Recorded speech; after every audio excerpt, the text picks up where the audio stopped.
Tony the Warrior Valdez, we got him right here with us. Rumble at the Rock 2, you're back in the main event. Raymond Chacon on the 20th. How you feeling, Tony? I'm feeling good. You know, it's been a rough road. You know, I've gotten 6 draws in my career, and I'm not ready to get another draw. You know, like I told everybody, and everybody thought it was funny.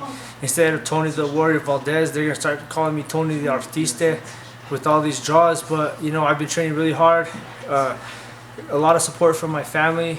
You know, my kids, my wife, my team. Serge, I got to thank Serge. You know, he always pushing me and teaching me new things little by little. You know, it's been a lot different. I feel a lot better now that I'm with Serge, and I'm ready to go. You know, last time was the first time with Serge in a fight.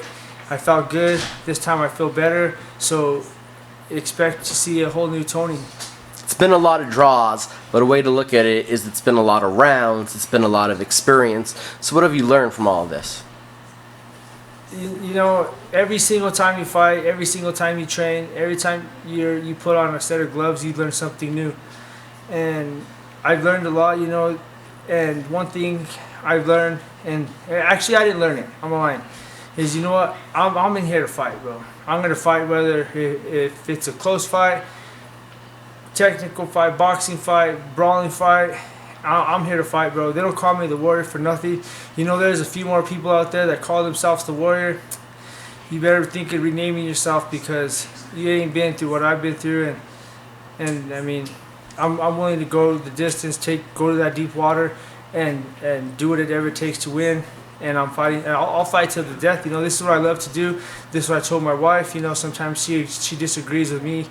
My brother disagrees with me being in the ring there every time. You know what? Just, you know, you've already fought. But this is what I love to do. If this is what I'm gonna do, I love to fight. I'd rather fight here and not get arrested for it.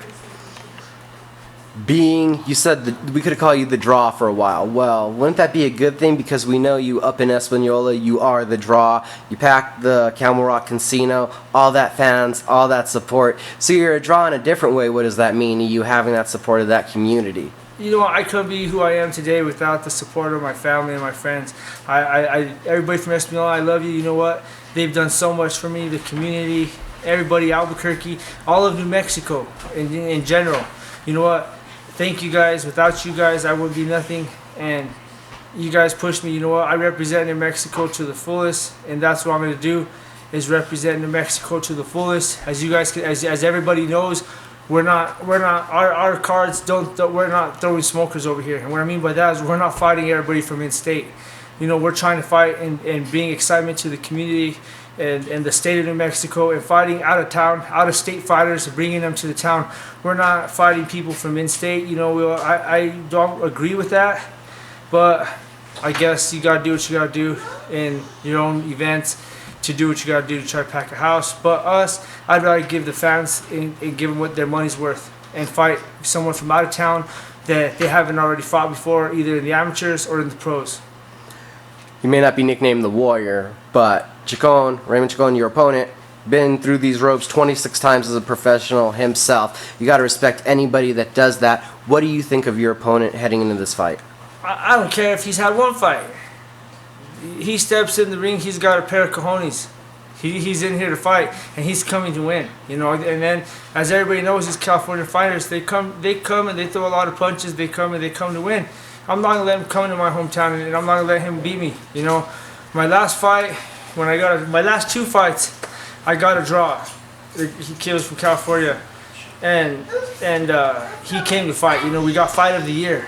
We got fight of the year in 2015, which is an honor. And I thank you guys for the votes. Thank you guys. You know, it doesn't come easy. You know, I go out there, I fight my heart out, and I give the fans what they want to see.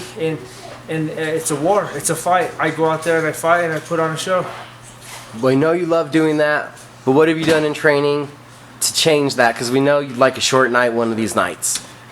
You know, I've been working on my footwork. You know, when I was with Pat Holmes, you know, his style is way different. It's way different. You know, and now that I'm with Serge, my footwork has improved My footing's it's a little closer. My power is a lot stronger, and I feel a lot more confident. You know, I'm not taking nothing away from him, no disrespect, but this is what I feel, and I feel I'm a lot more effective with this training than I was before with that training. Talking about increasing your power, you either knock guys out or you draw them. So, what does that mean, increasing your power? What does that do for you on a tactical side? Well, I feel a lot stronger now that my footing's gotten a lot better. I feel more balanced, and but one thing I can say too is that my draws, they've been with some tough opponents. So it's kind of say, you know, they've been some wars to where it's had people out of their seats, and it's one of those fights that you don't know who's going to go down at any moment, any given time. So I feel a lot better. I feel a lot more content. I feel a lot more composed, a lot more confident in the ring. And now, as the promoter side, you're part of the promotion. What has it been like getting together, trying to get the hype behind the event, and looking at that aspect of the business? Well, I would like to rephrase that one a little bit. I was part of the promotion due to my last fight, to where a little incident went on, and I saw my corner in the other corner. I decided to pull out of the promotional part of the business. Part of it. I thought that, you know, I'm not going to disrespect anybody.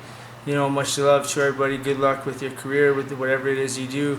But after that happened, I decided to go my own way and stick by my guns and do my own thing. You know, I thought, you know what, I'm better off doing what I'm going to do about myself and managing myself and taking care of myself.